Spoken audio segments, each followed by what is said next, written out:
So you've checked in, you've seen the doctor, now they're talking about you have to check out, but you're ready to leave? Why? Let's talk about it. Now, like I say all the time, this varies from practice to practice. Not all doctors are going to have you check out. Some will just say, okay, bye. But most doctors like to have you check out, meaning they like to just do an overview of what you discussed with your doctor, and if there's any prescriptions, any referrals, anything that needs to be done after the visit, this is what you're waiting for.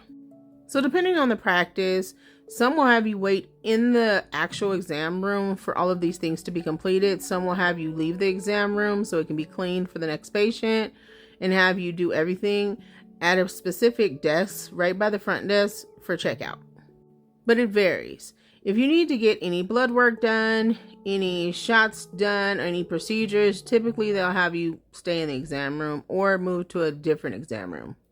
If you need any exams, any procedures, any immunizations, any blood work, typically you're going to stay in the exam room or go to a different exam room. And the wait time is depending on waiting for those orders to be placed before any services can be rendered. Once the orders are placed, it's all about gathering the supplies, and then we'll be in there. If it has anything to do with referrals or scheduling any appointments, it's simply about, for one, placing the order, and also we have to make sure that we're sending your referral to the right spot. Once we figure out where the referral is being sent and we're sending it to the right spot, we need to gather all that information so we can give you that information correctly. Any appointments that need to be scheduled, sometimes the MA will schedule it for you. Sometimes we'll send you to the front desk for them to complete it for you. It's very important that if there's any prescriptions that have been prescribed during your visit, that we do have the correct pharmacy on file. Usually during the check-in and the front desk, they'll verify your pharmacy, but if they don't, then the MA will check your pharmacy and verify that when you check in during your check-in process with the MA at the beginning of your visit.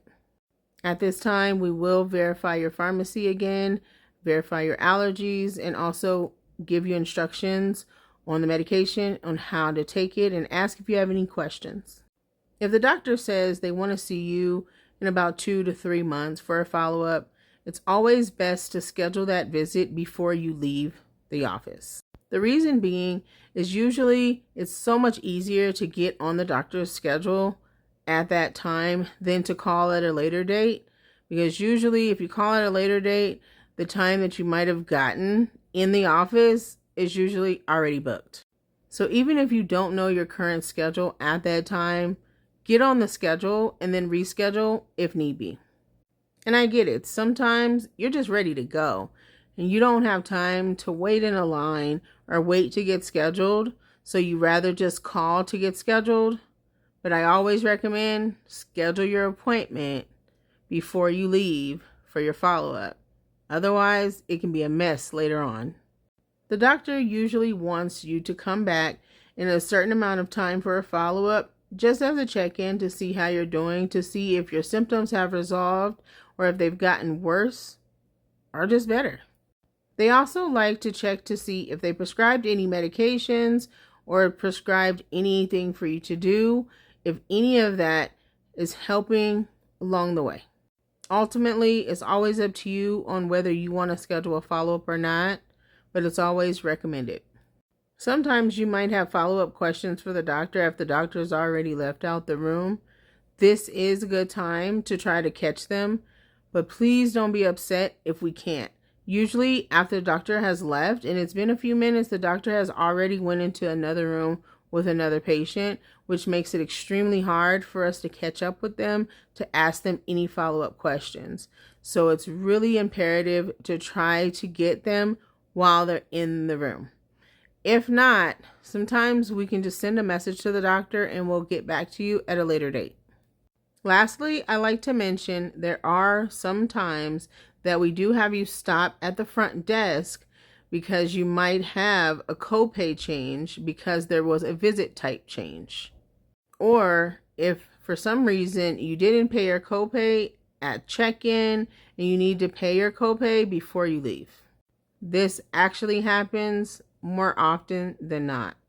And not necessarily the copay change because of the visit type change, but just because maybe we had to check you in quickly and get you back quickly, and you didn't get a chance to pay your copay when you checked in. So before you leave, you have to pay your copay after your visit. Hopefully that wasn't confusing what I just said.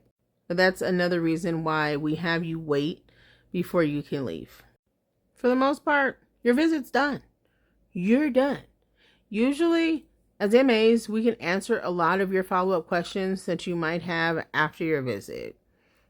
I mean, that's what we're there for, right?